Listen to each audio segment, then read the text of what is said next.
A single plant delivers more calcium per gram than whole milk, yet grocery stores classify it as a contaminant.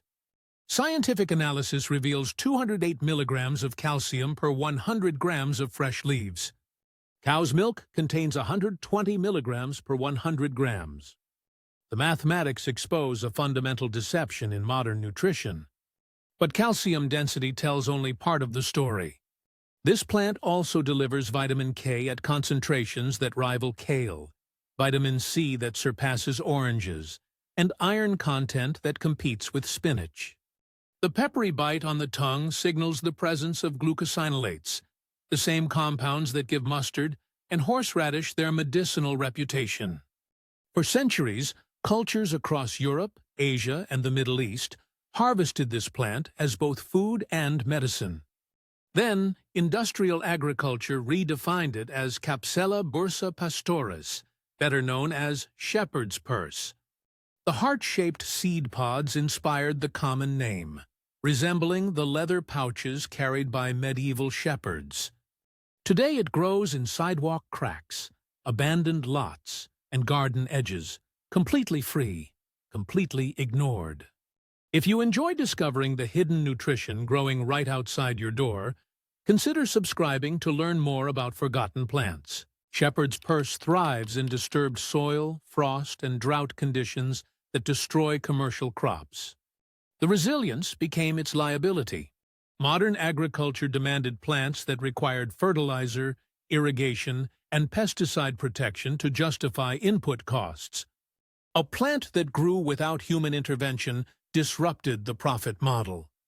Seed companies couldn't patent a species that self-seeded across continents for millennia. Chemical manufacturers couldn't sell herbicides if farmers valued volunteer plants. The agricultural industry solved this problem through language. Weed became the designation for any plant growing where it wasn't planted, regardless of nutritional value. Shepherd's purse joined dandelion, purslane, and lamb's quarters in this category of botanical criminals. The classification had nothing to do with biology. It had everything to do with economics. A plant that fed humans for free couldn't coexist with a system built on dependency. So the herbicide labels listed shepherd's purse alongside genuinely invasive species, teaching generations to destroy what their ancestors carefully cultivated. The leaves deliver a sharp, peppery flavor that intensifies as the plant matures. Young spring growth tastes mild, suitable for salads when mixed with milder greens. Mature leaves develop a mustard-like bite that historical records show people used to season bland grains. Beyond calcium, the mineral profile reads like a multivitamin label. Potassium levels reach 390 milligrams per 100 grams, essential for cardiovascular function. Magnesium content measures 37 milligrams, supporting over 300 enzymatic reactions in human metabolism. The vitamin K concentration exceeds 200 micrograms per 100 grams, critical for blood clotting and bone metabolism. Traditional Chinese medicine texts from the Tang dynasty documented the plant as jikai, prescribed for its properties. Medieval European herbals classified it among blood-regulating plants.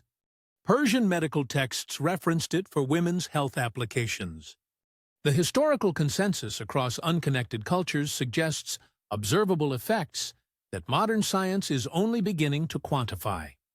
Yet supermarket shelves stock imported kale at premium prices, while shepherd's purse grows outside the parking lot.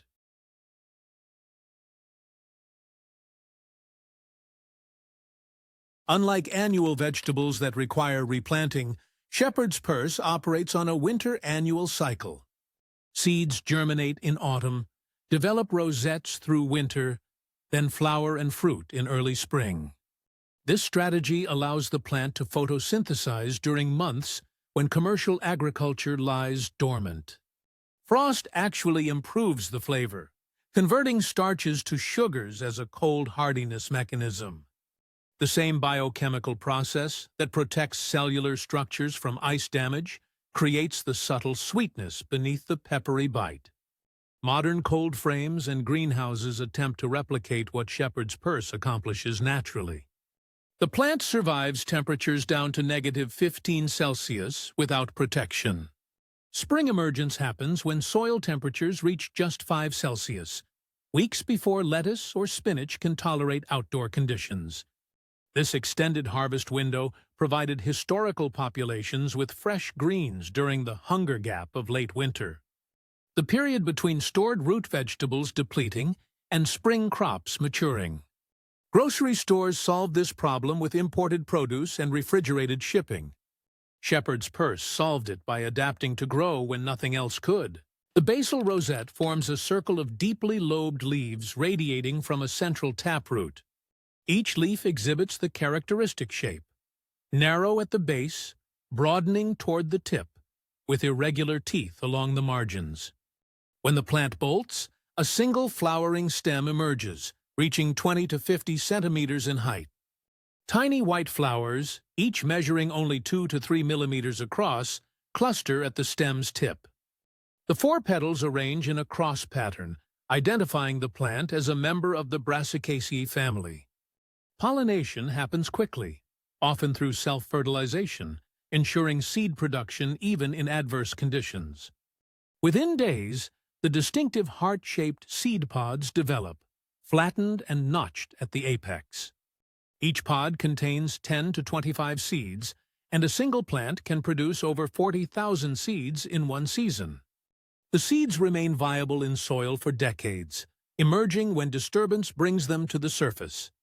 This reproductive strategy explains why shepherd's purse appears immediately in tilled gardens, construction sites, and disturbed ground. The plant doesn't invade, it reveals itself from a seed bank established by previous generations. Urban environments provide ideal conditions: compacted soil, bare patches, and the constant disturbance that triggers germination. The peppery taste signals the presence of glucosinolates, sulfur-containing compounds that concentrate in Brassicaceae family plants. When cells rupture through chewing or cutting, enzymes convert glucosinolates into isothiocyanates. These compounds create the characteristic sharp flavor while serving as natural pest deterrents. Research published in the Journal of Agricultural and Food Chemistry identified over a dozen distinct glucosinolates in shepherd's purse tissues. The same compounds that insects avoid provide potential benefits for human health, according to multiple epidemiological studies. Populations consuming high amounts of glucosinolate-rich vegetables show correlations with reduced chronic disease markers. The mechanism involves these compounds' interaction with cellular detoxification pathways. But shepherd's purse delivers these compounds without requiring planting, watering, or fertilizing. The plant manufactures its own pest protection, eliminating the need for chemical insecticides. Commercial brassicas require repeated pesticide applications to achieve marketable appearance. Shepherd's purse grows in vacant lots without human intervention, producing the same beneficial compounds. The efficiency threatens an industry built on input dependency.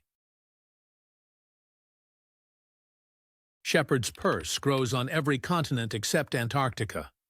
Archaeological evidence shows seeds in Bronze Age settlements across Europe. Neolithic sites in China contain carbonized shepherd's purse seeds alongside domesticated grains. The plant accompanied human migration, thriving in the disturbed soils surrounding early agricultural communities. European colonizers unknowingly transported seeds to the Americas in soil, grain shipments, and on livestock. By the 1600s, indigenous North American populations had incorporated the plant into traditional foodways. Japanese cuisine developed specific preparations, blanching young leaves to reduce bitterness. Korean spring dishes traditionally included the tender rosettes as one of 7 spring herbs. Turkish cuisine featured the leaves in borek pastries alongside cheese and other wild greens. The shared use across unconnected cultures suggests intuitive recognition of nutritional value. Modern foraging guides list shepherd's purse as an edible wild plant, but few people recognize it despite its ubiquity. The plant grows in urban parks, rural roadsides, and suburban lawns, waiting for someone to remember its purpose. Recognition begins with the heart-shaped seed pods, the plant's most distinctive feature. In late spring, examine small plants with white flower clusters for the characteristic flat, notched pods. The basal rosette of lobed leaves confirms identification, distinguishing it from similar species. Once recognized, shepherd's purse becomes impossible to ignore, appearing everywhere disturbed soil exists. The abundance reveals how completely industrial food systems trained populations to overlook free nutrition. Every vacant lot becomes a potential source of calcium-rich greens. Every sidewalk crack demonstrates the plant's determination to feed anyone willing to notice. The peppery leaves don't replace conventional vegetables. They expand the definition of food beyond purchased products. Historical cultures integrated wild greens into diets as nutritional supplements and flavor enhancers, not as survival foods. The modern distinction between crop and weed would have seemed absurd to ancestors who valued both. Shepherd's purse asks only for recognition, offering calcium, vitamins, and minerals in exchange for attention. The revolution doesn't require planting, only the willingness to see what grows freely all around.